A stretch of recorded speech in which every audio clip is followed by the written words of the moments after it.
Eu vou tentar trazer um exemplo que geralmente acontece com alguns personagens, com quem trabalha dentro de academia, para ver se a gente consegue trazer um pouco para essa realidade, tá?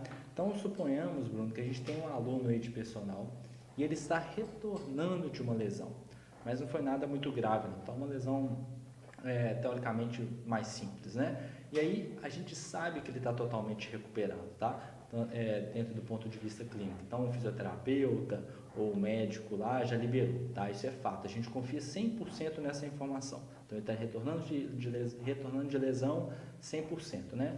A gente sabe que tem um fator psicológico, né, que pode influenciar totalmente, mas dentro do nosso exemplo aqui, o nosso aluno está 100% confiante. Ele confia no seu personal, confia nos profissionais que trataram ele, então ele também está 100% confiante. E aí, imaginando que seja a dúvida de alguns profissionais, né, que acompanham a live da gente, a minha pergunta é o seguinte, né, se eu me preocupar em variar a carga por si só, já resolve o meu problema, né? Eu já garanto um retorno gradual dele, né? Minimizando qualquer chance de ter uma recidiva, né? Para ele não se lesionar novamente. E aí, portanto, a minha resposta será totalmente positiva ao treinamento. Ou seja, né? No final das contas, eu e o meu aluno eu vou ganhar o meu aluno, que ele não vai sair mais, né? Ele vai manter ali a aula comigo.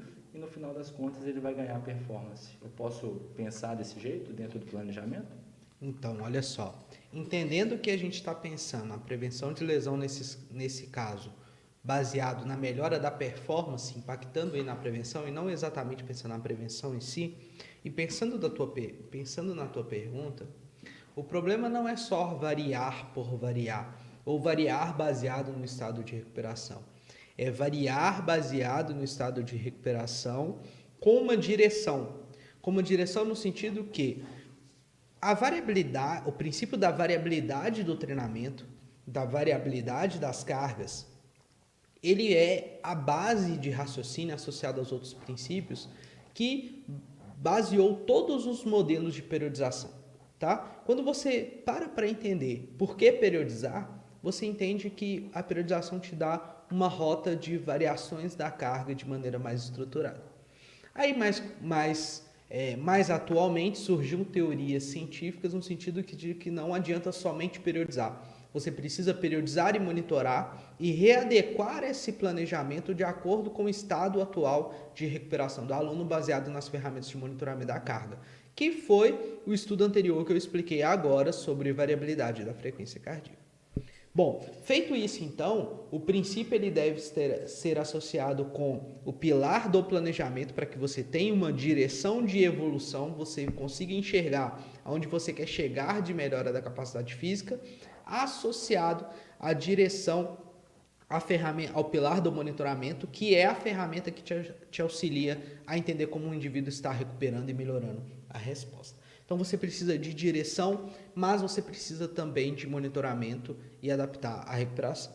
E aí um estudo com os alunos de personal, com profissionais da academia, né, buscou comparar grupos que ficaram 36 sessões de treinamento sendo acompanhados e um grupo treinava sozinho, variando sua carga de maneira aleatória, da forma como ele estava ali, o seu estado atual. E um outro grupo teve um treinamento bem estruturado, com um planejamento a longo prazo, baseado em 3 ciclos, onde estava incluso a variabilidade do treinamento, tá? Só que eram 3 ciclos, um ciclo de alta intensidade e de baixa intensidade e alto volume. O segundo ciclo ocorreu a inversão, aumentava-se a intensidade e reduzia o volume, e o terceiro ciclo aumentava os dois parâmetros, intensidade e volume. Então percebam que aí o princípio da variabilidade ele se aplica à variação da modulação entre a interdependência volume e intensidade, variação do parâmetro da carga de treinamento,